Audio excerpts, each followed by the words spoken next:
السلام علیکم دوستوں، امید کرتی ہوں کہ آپ سب ٹھیک ہوں گے۔ دوستوں، قرآن میں ہر چیز کی رہنمائی موجود ہے۔ غور سے سنیے گا، بڑی دلچسپ بات بتانے لگی ہوں، لیکن اس سے پہلے ہماری ویڈیو کو لائک اور ہمارے چینل کو سبسکرائب ضرور کیجیے گا۔ پہاڑ، ماؤنٹینز۔ اس دنیا میں آخر کتنے پہاڑ موجود ہیں؟ ماؤنٹین جیولوجی کے مطابق 10,0809 پہاڑ دنیا میں موجود ہیں۔ دوستوں، ظاہری بات ہے کہ جب اس طرح کے اعداد دیے جاتے ہیں تو اس کا ہرگز یہ مطلب نہیں ہوتا کہ یہ اعداد میں اتنے ہی ہوں گے۔ کم یا پھر زیادہ ہو سکتے ہیں۔ یہ سائنسدانوں کا ایک اندازہ ہوتا ہے۔ دوستوں، آخر پہاڑ کہتے کسے ہیں؟ پہاڑ کی کیا ڈیفینیشن ہے؟ ایک ڈیفینیشن کے مطابق پہاڑ سے مراد جو 10,000 فٹ سے بڑا اسٹرکچر ہوگا اسے پہاڑ کہا جائے گا، اور دنیا میں 7200 میٹر بلند جو چوٹیاں ہیں ان کی تعداد تقریباً 109 ہے۔ پہاڑوں کے بارے میں بڑی توہم پرستی یعنی کہ وہمی باتیں بھی تھیں۔ عرب کے لوگ کہا کرتے تھے کہ پہاڑ ستون ہے اور آسمان کی چھت ان پہاڑوں پر کھڑی ہوئی ہے۔ ایک کلچر کے مطابق 8 پہاڑ ہیں اور یہی پہاڑ جنت کو جانے والی سیڑھیاں ہیں۔ یہ ان کا اپنا عقیدہ تھا جو کہ غلط ہے۔ قرآن مجید نے پہاڑوں کی اس حقیقت کے بارے میں بیان فرمایا ہے۔ قرآن مجید کی ایک آیت میں قرآن کہتا ہے کہ ہم نے زمین کو بچھونا نہ بنایا اور پہاڑ کو میخیں۔ دوستوں، کیا آپ جانتے ہیں کہ میخیں کیا ہوتی ہیں؟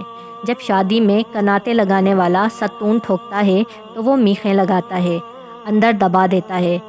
قرآن کہتا ہے اور زمین میں ہم نے مضبوط لنگر ڈال دیے تاکہ یہ حرکت نہ کرتی پھریں، مضبوط پہاڑ بنا دیے تاکہ یہ جم جائے۔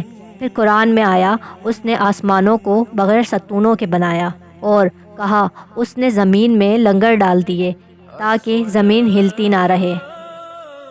کارنل یونیورسٹی نیو یارک کی ریسرچ کے مطابق ہر پہاڑ کی ایک جڑ ہوتی ہے۔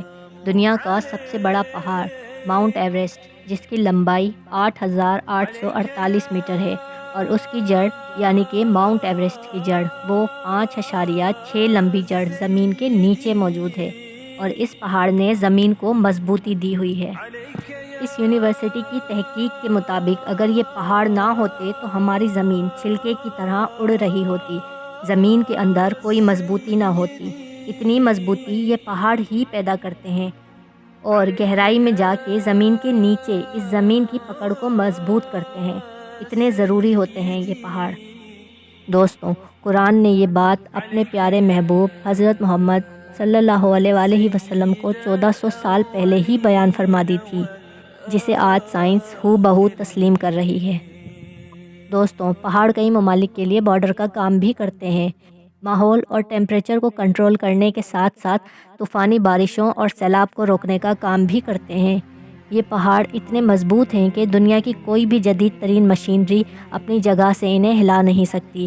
اس لیے قرآن کی ایک آیت میں اللہ پاک فرماتے ہیں، اللہ ہی ہے جس نے زمین اور آسمان کو تھام رکھا ہے تاکہ یہ جھول نہ جائیں، اور اگر یہ اپنی جگہ سے ہل جائیں، اور اللہ کے سوا کوئی بھی نہیں ہے جو اسے تھام سکے۔ اگر آپ کو ہماری یہ ویڈیو پسند آئی تو لائک اور سبسکرائب ضرور کیجیے گا۔